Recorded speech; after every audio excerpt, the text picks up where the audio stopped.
नमस्ते दोस्तों, स्वागत है आप सभी का हमारे YouTube channel mission current affairs GK पे। दोस्तों, आज मैं आपके लिए लेके आया हूँ 1 अप्रैल से 15 अप्रैल तक की महत्वपूर्ण करंट जीके का पहला वीडियो। इस वीडियो में मैंने टॉप 50 क्वेश्चंस को कवर किया है, तो प्लीज आप वीडियो के साथ अंत तक जरूर बने रहे। और अगर आपने मेरे चैनल को अभी तक सब्सक्राइब नहीं किया है तो प्लीज चैनल को फटाफट सब्सक्राइब करें और साथ ही साथ बेल आइकन को जरूर प्रेस करें ताकि मेरी आने वाली वीडियोज की नोटिफिकेशन है वो भी आप तक पहुंच सके। और दोस्तों, अगर आप मेरे हर वीडियो की पीडीएफ को डाउनलोड करना चाहते हो तो आप हमारे टेलीग्राम ग्रुप को ज्वाइन करो, जिसका लिंक मैंने वीडियो के डिस्क्रिप्शन में दे रखा है। वहां पे आपको हर वीडियो की पीडीएफ है आपको अवेलेबल मिलेगी, तो हमारे टेलीग्राम ग्रुप को ज्वाइन करना न भूले। और दोस्तों, अगर वीडियो आपको अच्छा लगे तो लाइक कमेंट और शेयर जरूर करें। तो दोस्तों, आज का वीडियो शुरू करते हैं। आज का हमारा पहला नंबर क्वेश्चन है, हाल ही में पेटा इंडिया ने हीरो टू एनिमल्स अवार्ड से किसे सम्मानित किया है? तो हीरो टू एनिमल्स अवार्ड से सम्मानित किया गया है हाल ही में उड़ीसा के सीएम नवीन पटनायक को। तो ऑप्शन नंबर 4 यहाँ पे राइट होगा, नवीन पटनायक। और यह सम्मान है उनको लॉकडाउन के चलते उड़ीसा में जो सामुदायिक पशुओं के लिए चारे की राशि आवंटित की है उसके लिए यह सम्मान उनको दिया गया है पेटा द्वारा। और पेटा की स्थापना हुई थी 22 मार्च 1980 को। और इसका जो हेडक्वार्टर है वो है नॉरफॉक वर्जीनिया संयुक्त राज्य अमेरिका में इसका हेडक्वार्टर है। और नेक्स्ट 3 ऑप्शन है वो भी मैं आपको एक बार रिवीजन करवा देता हूँ फटाफट। सचिन तेंदुलकर है, सचिन तेंदुलकर को हाल ही में लॉरियंस स्पोर्टिंग मूवमेंट अवार्ड 2020 से सम्मानित किया गया है, Laureus sporting movement award 2020। Next है प्राची साल्वे और प्रदीप द्विवेदी। प्राची साल्वे और प्रदीप द्विवेदी है, इन दोनों को संयुक्त रूप से हाल ही में रोड सेफ्टी मीडिया फिलोसॉफी पुरस्कार 2019 से सम्मानित किया गया है, रोड सेफ्टी मीडिया फिलोसॉफी पुरस्कार 2019। युगांडा के सर्वोच्च नागरिक सम्मान से किसे सम्मानित किया गया है? तो यह सम्मान राजेश चतलोत को दिया गया है। तो ऑप्शन नंबर 2 यहाँ पे राइट होगा, राजेश चतलोत। और राजेश चतलोत है ये राजस्थान के उदयपुर के रहने वाले हैं, राजस्थान के उदयपुर के रहने वाले हैं।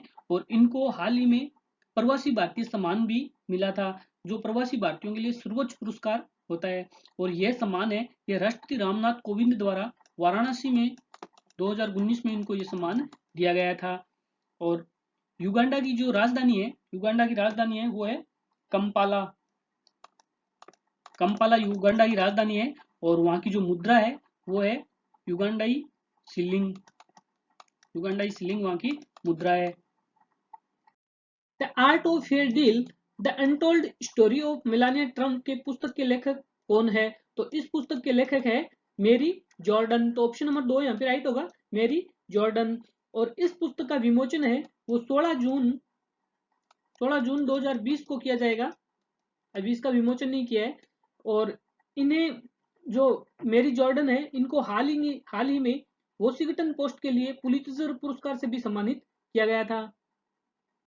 एडीबी ने भारत में national investment and infrastructure fund के माध्यम से कितने मिलियन अमेरिकी डॉलर की निवेश की घोषणा की है? तो एडीबी ने जो भारत में निवेश की घोषणा की है वो की है 100 मिलियन अमेरिकी डॉलर। तो ऑप्शन नंबर 1 यहाँ पे राइट होगा, 100 मिलियन अमेरिकी डॉलर। और एडीबी के जो प्रमुख है वो है मात्सुंगु अस्कावा। मात्सुंगु अस्कावा है वो एडीबी के प्रमुख है। और एडीबी की स्थापना हुई थी 19 दिसंबर 1966 में। और इसका जो हेडक्वार्टर है एडीबी का वो है मनीला फिलीपींस में। मनीला फिलीपींस में एडीबी का हेडक्वार्टर है। और इसमें जो एडीबी में टोटल सदस्य देश है, टोटल सदस्य कंट्री है वो है 68 कंट्रीज एडीबी में शामिल है। हाल ही में माधवीपुरी बुच को सेबी के पूर्णकालीन सदस्य के रूप में कितने समय के लिए कार्यकाल बढ़ाया है? तो सेबी के पूर्णकालीन सदस्य के रूप में माधवी बुच का कार्यकाल बढ़ाया गया है 6 मंथ का। तो ऑप्शन नंबर 4 यहाँ पे राइट होगा, 6 माह। और माधवीपुरी बुच सेबी की पूर्णकालीन सदस्य बनने वाली वह पहली निजी क्षेत्र की महिला है। और इनको 2017 में सेबी की पूर्णकालीन सदस्य के रूप में नियुक्त किया गया था।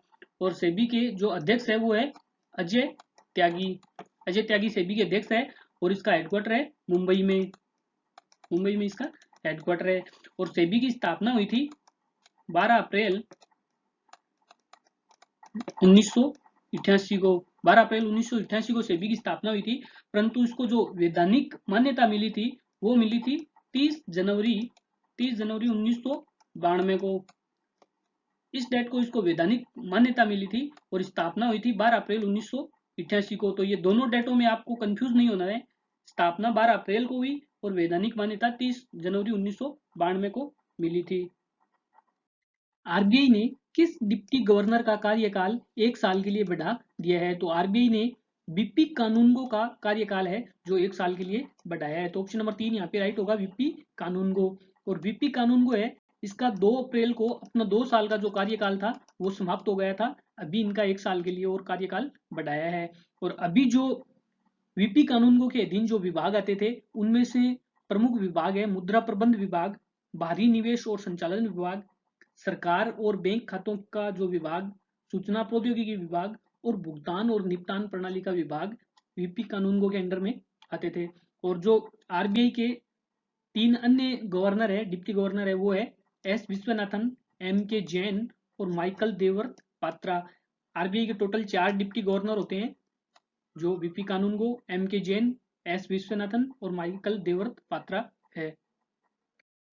फोर्ब्स की जारी 2020 के अरबपतियों की सूची में कौन शीर्ष स्थान पर रहा है? तो इस सूची में शीर्ष स्थान पर रहे हैं जेफ बेजोस, जो अमेजोन के संस्थापक है जेफ बेजोस, ये पहले स्थान पर रहे हैं। तो ऑप्शन नंबर 1 यहाँ पे राइट होगा, जेफ बेजोस। और ये है यूएसए से हैं, यूएसए से हैं और इसकी टोटल संपत्ति है $113 बिलियन, $113 बिलियन इसकी टोटल संपत्ति है। सेकंड स्थान पर रहे बिल गेट्स, बिल गेट्स है माइक्रोसॉफ्ट के और ये भी यूएसए से हैं और इनकी टोटल संपत्ति है $98 बिलियन, $98 बिलियन इसकी टोटल संपत्ति है। थर्ड स्थान पर रहे हैं बर्नार्ड अर्नोल्ड, यह इनकी कुल संपत्ति है टोटल $76 बिलियन और यह फ्रांस से हैं, फ्रांस से हैं। और यह luxury mall tycoon and luxury magnet के अध्यक्ष व सीईओ भी है। और 10वें स्थान पर रहे हैं रॉबर्ट वॉल्टन, रॉबर्ट वॉल्टन है, ये संयुक्त राज्य अमेरिका से हैं, यूएसए से हैं और इनकी टोटल संपत्ति है वो है $54.1 बिलियन। नेक्स्ट क्वेश्चन है, ट्राइफेड किस अंतरराष्ट्रीय संस्थान के साथ मिलकर एसएचजी समूह के लिए डिजिटल रणनीति तैयार करेगी? तो ट्राइफेड करेगी यूनिसेफ के साथ मिलकर। तो ऑप्शन नंबर 1 यहाँ पे राइट होगा, यूनिसेफ।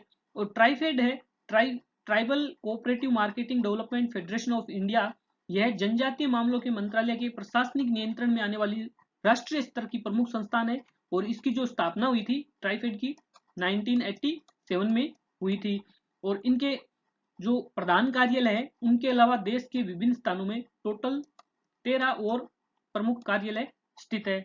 और यूनिसेफ के जो प्रमुख है वो है एच ई रबाब फातिमा, यूनिसेफ की प्रमुख है। और यूनिसेफ की जो स्थापना हुई थी 1946 में और इसका जो हेडक्वार्टर है वो है न्यूयॉर्क में, इसका हेडक्वार्टर है। किस बैंक ने व्हाट्सएप पर अपनी बैंकिंग सेवा की शुरुआत की है? तो व्हाट्सएप पर बैंकिंग सेवा की शुरुआत की है आईसीआईसी बैंक ने। तो ऑप्शन नंबर 2 यहाँ पे राइट होगा, आईसीआईसी बैंक। और आईसीआईसी बैंक के जो सीईओ है वो है संदीप बख्शी, आईसीआईसी बैंक के सीईओ है।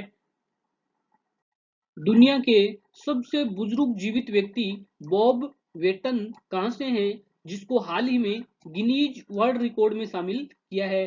तो गिनीज वर्ल्ड रिकॉर्ड में शामिल होने वाले बॉब वेटन है वो है ब्रिटेन से। तो ऑप्शन नंबर 1 यहाँ पे राइट होगा, ब्रिटेन। और इससे पहले ये जो खिताब है सबसे उम्रदराज व्यक्ति का, यह जापान का एक व्यक्ति था चेतेत्सु वात्सना बेबे, इनके नाम से यह खिताब था, जो 112 साल और 355 दिन की आयु में अभी 23 फरवरी 2020 को इनका निधन हुआ है। इससे पहले ये वर्ल्ड गिनीज बुक में इनका नाम था जो सबसे उम्रदराज व्यक्ति थे और अभी सबसे उम्रदराज व्यक्ति बने हैं बॉब वेटन जो ब्रिटेन से है। हाल ही में किस बैंक ने बीएससी के India international bank exchange India INX पर 100 मिलियन अमेरिकी डॉलर के ग्रीन बॉन्ड को सूचीबद्ध किया है। तो ग्रीन बॉन्ड को सूचीबद्ध करने वाली बैंक है वो है एसबीआई बैंक। तो ऑप्शन नंबर 2 यहाँ पे राइट होगा, एसबीआई। और ग्रीन बॉन्ड है ये एक प्रकार से धन जुटाने का निश्चित साधन है जो विशेष रूप से जलवायु और पर्यावरणीय परियोजना के लिए धन जुटाने के लिए आरक्षित किया जाता है। और एसबीआई का हेडक्वार्टर है मुंबई में, हेडक्वार्टर मुंबई में है और इसके अध्यक्ष है रजनीश कुमार। पेटीएम मनी के संस्थापक एमडी व सीईओ कौन थे जिसने अपने पद से इस्तीफा दे दिया है? तो अपने पद से इस्तीफा दिया है वो है प्रवीण जाधव। तो ऑप्शन नंबर 2 यहाँ पे राइट होगा, प्रवीण जाधव। हाल ही में किस राज्य सरकार ने कॉमिक पाठ्य पुस्तकों को इलेक्ट्रॉनिक संस्करण लॉन्च किया है? तो इलेक्ट्रॉनिक संस्करण लॉन्च किया है मणिपुर गवर्नमेंट ने। तो ऑप्शन नंबर 4 यहाँ पे राइट होगा, मणिपुर। और मणिपुर ने यह स्कूली बच्चों के शैक्षणिक अंतराल में संतुलन को बनाने के लिए ऐसा किया है। और मणिपुर नीति आयोग के स्कूली शिक्षा गुणवत्ता सूचकांक में सर्वश्रेष्ठ प्रदर्शन करने वाले छोटे राज्यों की सूची में फर्स्ट स्थान पर मणिपुर रहा था। और मणिपुर के सीएम है एन बीरेन सिंह। एन बीरेन सिंह मणिपुर के सीएम है। और राज्यपाल है नजमा हेपतुल्ला। नजमा हेपतुल्ला वहां की राज्यपाल है। और मणिपुर ने हाल ही में कोविड-19 जैसे महामारी के बीच गरीबों के लिए भोजन व्यवस्था के लिए फूड बैंक की स्थापना की है। और फूड बैंक की स्थापना करने वाला मणिपुर है, ये देश का पहला राज्य बना है। और मणिपुर में केबुल लामजाओ नामक एक राष्ट्रीय उद्यान है जो पूर्वोत्तर भारत में स्थित विश्व का इकलौता 13वां राष्ट्रीय उद्यान है। हाल ही में टारपीडो और हार्पून मिसाइल भारत को कौन से देश से खरीदने की मंजूरी मिली है? तो टारपीडो और हार्पून मिसाइल भारत को खरीदने की मंजूरी मिली है अमेरिका से। तो ऑप्शन नंबर 1 यहाँ पे राइट होगा, अमेरिका। और इन जहाज रोधी मिसाइलों की बिक्री से क्षेत्रीय खतरों के खिलाफ भारत की जो क्षमता है वो बढ़ेगी। और जो हार्पून मिसाइल है इसकी जो रेंज है वो है 124 किलोमीटर। 124 किलोमीटर की रेंज है। हाल ही में ऑनलाइन सांस्कृतिक प्रतियोगिता मोह प्रतिभा को किसने लॉन्च किया है? तो मोह प्रतिभा को लॉन्च किया है उड़ीसा गवर्नमेंट ने। तो ऑप्शन नंबर 2 यहाँ पे राइट होगा, उड़ीसा। और यह जो ऑनलाइन सांस्कृतिक प्रतियोगिता है ये उड़ीसा सरकार व यूनिसेफ ने मिलकर इस प्रतियोगिता की शुरुआत की है। और उड़ीसा के जो सीएम है वो है नवीन पटनायक। नवीन पटनायक उड़ीसा के सीएम है। राज्यपाल है गणेशी लाल वहां के राज्यपाल है। और यूनिसेफ के जो प्रमुख महानिदेशक है वो है हेनरिटा एच और यूनिसेफ की प्रमुख है। और यूनिसेफ की स्थापना हुई थी 11 दिसंबर 1946 में। और इसका यूनिसेफ का हेडक्वार्टर है न्यूयॉर्क यूएसए में इसका हेडक्वार्टर है। और उड़ीसा में जो प्रमुख राष्ट्रीय उद्यान है वो मैं आपको एक बार बता देता हूँ। पहला है नंदन कानन जूलॉजी पार्क कहाँ है? उड़ीसा में, नंदन कानन। दूसरा है भितरकनिका राष्ट्रीय नेशनल पार्क है, वो भी उड़ीसा में है। तीसरा है सिंपलीपाल नेशनल पार्क है, वो भी उड़ीसा में है। तो आप इनको भी साथ साथ याद रखना। नेक्स्ट क्वेश्चन है, एशियन डेवलपमेंट आउटलुक 2020 के अनुसार वित्त वर्ष 2020-21 में भारत की वृद्धि दर कितनी रहने का अनुमान लगाया गया है? तो भारत की वृद्धि दर है वो रहेगी 4%। तो ऑप्शन नंबर 4 यहाँ पे राइट होगा, 4%। और जो 2021-22 के लिए जो भारत की वृद्धि दर रखी है उनका अनुमान रखा है 6.2%। और एडीबी का जो प्रमुख है अध्यक्ष वो है मात्सुंगु अस्कावा एडीबी के प्रमुख है। और इसका हेडक्वार्टर है एडीबी का मनीला फिलीपींस में इसका हेडक्वार्टर है। एमएसएमई के लिए सेफ प्लस नामक आपातकालीन ऋण देने की घोषणा किसने की है? तो एमएसएमई को सेफ प्लस नामक आपातकालीन ऋण देने के लिए घोषणा की है सिडबी ने। तो ऑप्शन नंबर 3 यहाँ पे राइट होगा, सिडबी।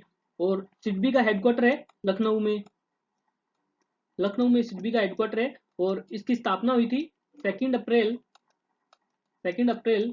1990 को। और इसके जो चेयरमैन है वो है डॉक्टर छत्रपति शिवाजी इसके चेयरमैन है। भोगापुर अंतरराष्ट्रीय हवाई अड्डे का निर्माण कहाँ किया जाएगा? तो इसका निर्माण किया जा रहा है आंध्र प्रदेश में। तो ऑप्शन नंबर 2 यहाँ पे राइट होगा, आंध्र प्रदेश। और इसका निर्माण है वो जीएमआर के द्वारा किया जा रहा है, जीएमआर द्वारा किया जाएगा। और इस ग्रीनफील्ड इंटरनेशनल एयरपोर्ट की परियोजना में इसके डिजाइन, निर्माण, वित्त पोषण और विकास संचालन के साथ साथ अगले 40 वर्ष तक इसके रखरखाव को भी शामिल किया गया है। और आंध्र प्रदेश की सीएम है वाईएस जगनमोहन रेड्डी और वहां के राज्यपाल है विश्वभूषण हरिश्चंद्र वहां के राज्यपाल है। और राजधानी है अमरावती वहां की राजधानी है। हाल ही में जारी फीफा की नवीनतम रैंकिंग में भारत का कौन सा स्थान रहा है? तो फीफा की नवीनतम रैंकिंग में भारत का स्थान है वो है 108वां। तो ऑप्शन नंबर 3 यहाँ पे राइट होगा, 108वां। और इसमें फर्स्ट स्थान पर रहा है बेल्जियम है इसमें फर्स्ट रहा है। सेकंड पे रहा है फ्रांस, सेकंड स्थान पर रहा है फ्रांस। और थर्ड पे रहा है ब्राजील है इस लिस्ट में, थर्ड पे रहा है। और भारत रहा है 108वें स्थान पर। और इसके जो हेडक्वार्टर है, फीफा का हेडक्वार्टर है वो है जूरिक स्विट्जरलैंड में इसका हेडक्वार्टर है। और इसके जो प्रमुख है जियानी इन्फेंटिनो फीफा का प्रमुख है। फ्लिपकार्ट ने किसके साथ हेल्थ इंश्योरेंस शुरू किया है?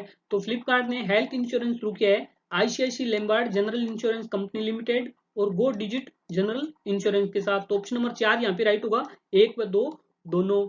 और यह इंश्योरेंस है हेल्थ इंश्योरेंस, फ्लिपकार्ट ने कोविड-19 को कवर करने के लिए इन दोनों के साथ यह इंश्योरेंस, हेल्थ इंश्योरेंस की शुरुआत की है। और आईसीआईसी लैम्बार्ड का हेडक्वार्टर है मुंबई में। और इसके जो एमडी व सीईओ है वो है भार्गव दास गुप्ता है इसके एमडी व सीईओ है आईसीआईसी लैम्बार्ड के। और डिजिट जनरल इंश्योरेंस कंपनी का हेडक्वार्टर है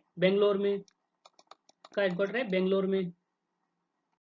भारत के किस पूर्व अटॉर्नी जनरल का हाल ही में निधन हो गया है? तो वो है पूर्व अटॉर्नी जनरल व वरिष्ठ अधिवक्ता अशोक देसाई। तो ऑप्शन नंबर 1 यहाँ पे राइट होगा, अशोक देसाई। और ये भारत में 10वें नंबर के अटॉर्नी जनरल थे। और इन्होंने 9 जुलाई 1996 से 6 अप्रैल 1998 तक इस पद पर कार्य किया था। और वर्तमान में भारत के जो 15वें अटॉर्नी जनरल है वो है के के वेणुगोपाल है, वो भारत के 15वें नंबर के अटॉर्नी जनरल है। और अशोक देसाई है, इनको पद्म विभूषण से भी सम्मानित किया गया था। हाल ही में रोंगाली या भोग बिहू वसंत त्योहार कहाँ मनाया गया है? तो रोंगाली या भोग बिहू प्रमुख त्योहार है असम का। तो ऑप्शन नंबर 3 यहाँ पे राइट होगा, असम। प्रसिद्ध अनारक केट्राऊ ज्वालामुखी कहाँ की है जिसमें साल 2018 के बाद फिर से विस्फोट हुआ है? तो यह प्रसिद्ध ज्वालामुखी है इंडोनेशिया की। तो ऑप्शन नंबर 2 यहाँ पे राइट होगा, इंडोनेशिया। देखो अपना देश, हैशटैग देखो अपना देश वेबिनार श्रृंखला की शुरुआत किसने की है? तो इस श्रृंखला की शुरुआत की है पर्यटन मंत्रालय ने। तो ऑप्शन नंबर 2 यहाँ पे राइट होगा, पर्यटन मंत्रालय। और यह अनूठी श्रृंखला है, यह पर्यटन मंत्रालय द्वारा अतुल्य भारत की कई स्थलों की सांस्कृतिक और विरासत के बारे में गहरी और विस्तृत जानकारी प्रदान करने के लिए इस श्रृंखला की शुरुआत की है। और हमारे पर्यटन राज्य मंत्री है प्रहलाद सिंह पटेल है, वो हमारे पर्यटन राज्य मंत्री है।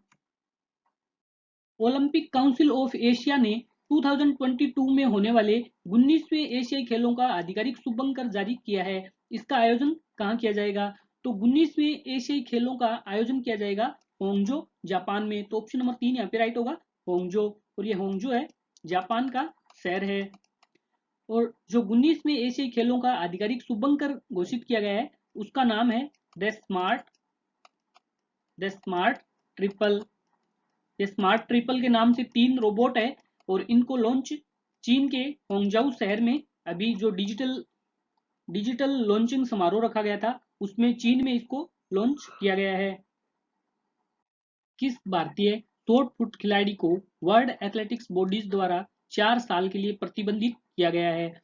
तो वो प्लेयर है नवीन चिक्कारा। तो ऑप्शन नंबर 2 यहाँ पे राइट होगा, नवीन चिक्कारा। और वर्ल्ड एथलेटिक्स फेडरेशन को पहले इंटरनेशनल एथलेटिक्स फेडरेशन IAAF के नाम से जाना जाता था, और IAAF का हेडक्वार्टर है मोनाको में, मोनाको।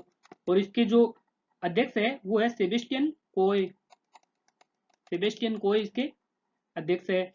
और नवीन चिंकारा है, इस पे जो ये 4 साल का प्रतिबंध लगा है, यह 27 जुलाई 2018 से लागू किया गया है। हाल ही में CBDT बोर्ड के नए सदस्य किसे बनाया गया है? तो अभी CBDT बोर्ड में 2 नए सदस्यों को नियुक्त किया गया है, सतीश कुमार गुप्ता व कृष्ण मोहन प्रसाद को। तो ऑप्शन नंबर 4 यहाँ पे अपना राइट होगा, 1 व 2 दोनों। सतीश कुमार गुप्ता व कृष्ण मोहन प्रसाद को अभी CBDT बोर्ड के नए सदस्य के रूप में नियुक्त किया है। और इनकी जो नियुक्ति है वो मंत्रिमंडल की नियुक्ति समिति के द्वारा की जाती है। और जो केंद्रीय प्रत्यक्ष कर बोर्ड CBDT है, यह प्रत्यक्ष कर विभाग का सर्वोच्च नीति निर्माण निकाय है। और यह वित्त मंत्रालय के राजस्व विभाग के अधीन आता है। जो CBDT बोर्ड है यह वित्त मंत्रालय के राजस्व विभाग के अधीन आता है। और CBDT के जो अध्यक्ष है वो है प्रमोद चंद्र मोदी, प्रमोद चंद्र मोदी है वो इसके अध्यक्ष है। और CBDT बोर्ड का हेडक्वार्टर है नई दिल्ली में, नई दिल्ली में इसका हेडक्वार्टर है। और इसकी स्थापना हुई थी 1944 में। एशियाई युवा खेल 2021 की मेजबानी कौन सा देश करेगा? तो एशियाई युवा खेल 2021 की जो मेजबानी कर रहा है वो है चीन। तो ऑप्शन नंबर 2 यहाँ पे राइट होगा, चीन। और चीन में नवंबर 2021 में ये इन खेलों का आयोजन किया जाएगा। और इस बार जो इसका संस्करण आयोजित किया जा रहा है वो तीसरा एशियाई खेलों का तीसरा संस्करण आयोजित किया जाएगा। 3 बार के ग्रैमी पुरस्कार विजेता बिल विदर कौन से देश से हैं जिनका हाल ही में निधन हुआ है? तो यह है अमेरिका से। तो ऑप्शन नंबर 3 यहाँ पे राइट होगा, अमेरिका। यह अमेरिका की जाने माने गीतकार, गिटार वादक और 3 बार के ग्रैमी पुरस्कार विजेता है। IWF international weight lifting federation ने किन देशों पर प्रतिबंध लगाया है? तो इंटरनेशनल वेट लिफ्टिंग फेडरेशन ने थाईलैंड व मलेशिया पर प्रतिबंध लगाया है। तो ऑप्शन नंबर 4 यहाँ पे राइट होगा, 1 व 2 दोनों। 5 अप्रैल को, हाल ही में 5 अप्रैल को थाईलैंड के थाई एमेच्योर पर 3 साल का प्रतिबंध लगाया है, वही मलेशिया के ऊपर 1 साल का प्रतिबंध लगाया गया है। नासा ने कब तक चंद्रमा के दक्षिणी ध्रुव पर पहला मानव आधार शिविर आर्टेमिस स्थापित करने की योजना का खुलासा किया है? तो नासा ने 2024 तक इसको स्थापित करने का खुलासा किया है। तो ऑप्शन नंबर 2 यहाँ पे राइट होगा, 2024। सूक्ष्म सिंचाई कवरेज के मामले में कौन सा राज्य शीर्ष स्थान पर रहा है? तो सूक्ष्म सिंचाई कवरेज के मामले में शीर्ष स्थान पर रहा है तमिलनाडु। तो ऑप्शन नंबर 3 यहाँ पे राइट होगा, तमिलनाडु। और तमिलनाडु के CM है के पलानी स्वामी, और राज्यपाल है बनवारी लाल पुरोहित वहां के राज्यपाल है। और राजधानी है चेन्नई। और तमिलनाडु में फेमस वन्य जीव अभ्यारण्य है मधुमलाई वहां का वन्य जीव अभ्यारण्य है जो प्रसिद्ध है। इंदिरा गांधी नेशनल पार्क है तमिलनाडु में है, तो आप इनको याद रखना। नेक्स्ट क्वेश्चन है, मोहम्मद जबरील कौन से देश के पूर्व प्रधानमंत्री है जिनका हाल ही में निधन हो गया है? तो मोहम्मद जबरील है वो लीबिया के पूर्व प्रधानमंत्री थे जिनका हाल ही में भी निधन हुआ है। तो ऑप्शन नंबर 2 यहाँ पे राइट होगा, लीबिया। और लीबिया की राजधानी है त्रिपोली लीबिया की राजधानी है। और वहां की मुद्रा है लीबियाई दिनार वहां की मुद्रा है। और वहां के जो अभी प्रेजेंट में PM है वो है फैजल सिर्राज वहां के प्रेजेंट में PM है। और इनका जो मोहम्मद ब्रिजिल है, इनका निधन है वो कोविड-19 की वजह से हुआ है। इंटरफेरोमेट्रिक सिंथेटिक एपर्चर रडार किसने तैयार की है जो भूकंप और ज्वालामुखी फटने जैसी भविष्यवाणी करेगा? तो यह रडार तैयार किया है नासा ने। तो ऑप्शन नंबर 3 यहाँ पे राइट होगा, नासा। और नासा ने 2020 के शुरुआत में ही अंतरिक्ष में 1200 से अधिक क्यूब सेट अंतरिक्ष में छोड़े हैं। और नासा की स्थापना हुई थी 1958 में नासा की स्थापना की गई थी। सार्क ने अपने सदस्य देशों के लिए कितने $1 मिलियन कोविड-19 से निपटने के लिए आवंटित किए हैं। तो सार्क ने अपने सदस्य देशों के लिए जो अमाउंट आवंटित किया है वो किया है $5 मिलियन। तो ऑप्शन नंबर 3 यहाँ पे राइट होगा, $5 मिलियन। और यह परियोजना एसडीएफ के माध्यम से एसडीएफ के सोशल विंडो थीमेटिक क्षेत्रों के तहत वित्त पोषित की जाएगी। और एसडीएफ है जो मुख्य रूप से गरीबी उन्मूलन, शिक्षा, स्वास्थ्य और मानव संसाधन विकास पर ध्यान केंद्रित करने वाला सामाजिक विकास और अन्य परियोजनाओं को वित्त पोषित करता है। और सार्क है south Asian association for regional corporation. इसके टोटल जो सदस्य कंट्री है वो है 8 सदस्य देश है, जिसमें अफगानिस्तान, बांग्लादेश, भारत, भूटान, मालदीव, नेपाल, श्रीलंका और पाकिस्तान शामिल है। और इसका जो हेडक्वार्टर है वो है काठमांडू, नेपाल। काठमांडू नेपाल में इसका हेडक्वार्टर है। और इसके जो सीईओ है वो है सुनील मोतीवाल। सुनील मोतीवाल है वो सार्क के सीईओ है। और इसके जो महासचिव है वो है एसाला रुआन वेराकुन। एसाला रुआन वेराकुन है वो इसके महासचिव है। विजडन ने किसे 2020 का विश्व का सर्वश्रेष्ठ क्रिकेटर का खिताब दिया है? तो इस बार का सर्वश्रेष्ठ क्रिकेटर का खिताब दिया गया है इंग्लैंड के ऑलराउंडर बेन स्टोक्स को। तो ऑप्शन नंबर 1 यहाँ पे राइट होगा, बेन स्टोक्स। और महिला वर्ग में यही खिताब मिला है ऑस्ट्रेलिया की एलिस पेरी को। $2.9 मिलियन का सहयोग भारत को कौन सा देश करेगा? तो $2.9 मिलियन का सहयोग भारत को कर रहा है अमेरिका। तो ऑप्शन नंबर 2 यहाँ पे राइट होगा, अमेरिका। और अमेरिका है यह सहयोग भारत को कोविड-19 से निपटने के लिए यह सहयोग कर रहा है। और यह सहयोग अपने USAID United state agency for international development के माध्यम से भारत को सहयोग करेगा। और यूएसएआईडी का हेडक्वार्टर है वॉशिंगटन डीसी में। और इसके जो प्रमुख है वो है, प्रमुख प्रसारक है मार्क ग्रीन। मार्क ग्रीन है इसके प्रमुख है।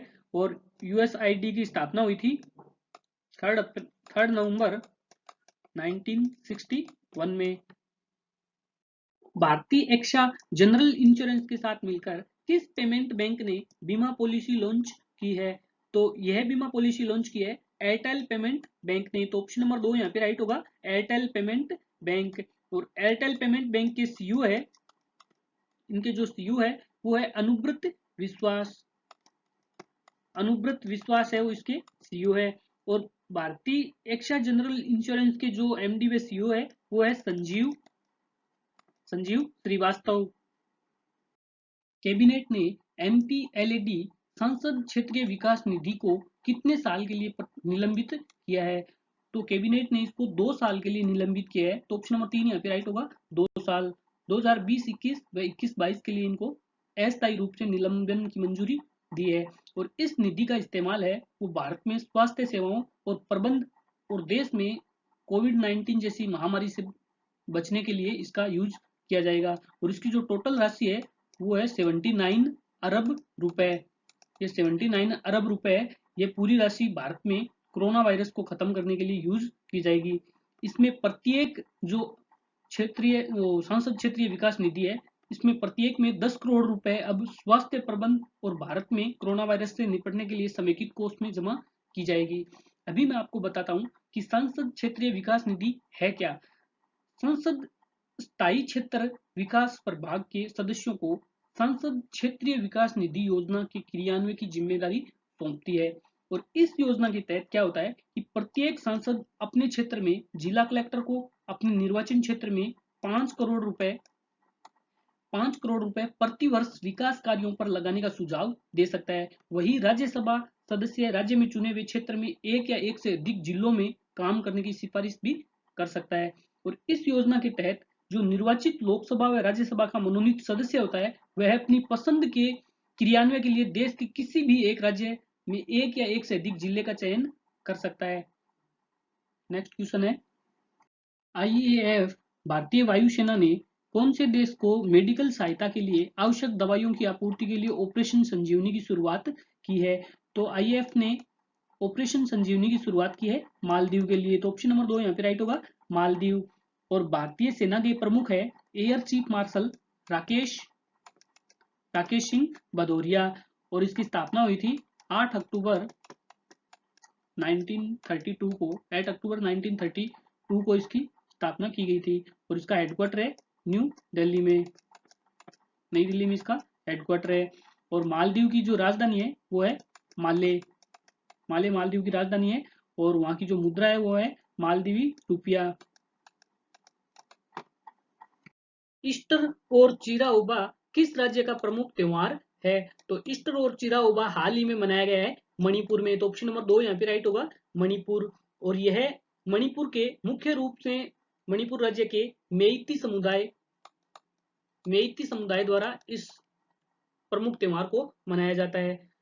तो दोस्तों आज का हमारा वीडियो यहीं पे समाप्त होता है। आपको वीडियो कैसा लगा प्लीज कमेंट बॉक्स में जरूर बताएं और जितना हो सके लाइक कमेंट और शेयर जरूर करें। और दोस्तों अगर आपने मेरे चैनल को अभी तक सब्सक्राइब नहीं कर रखा है तो प्लीज चैनल को फटाफट सब्सक्राइब करें और साथ ही साथ बेल आइकन को जरूर प्रेस करें ताकि मेरी आने वाली वीडियोस के नोटिफिकेशन है वो आप तक पहुंच सके।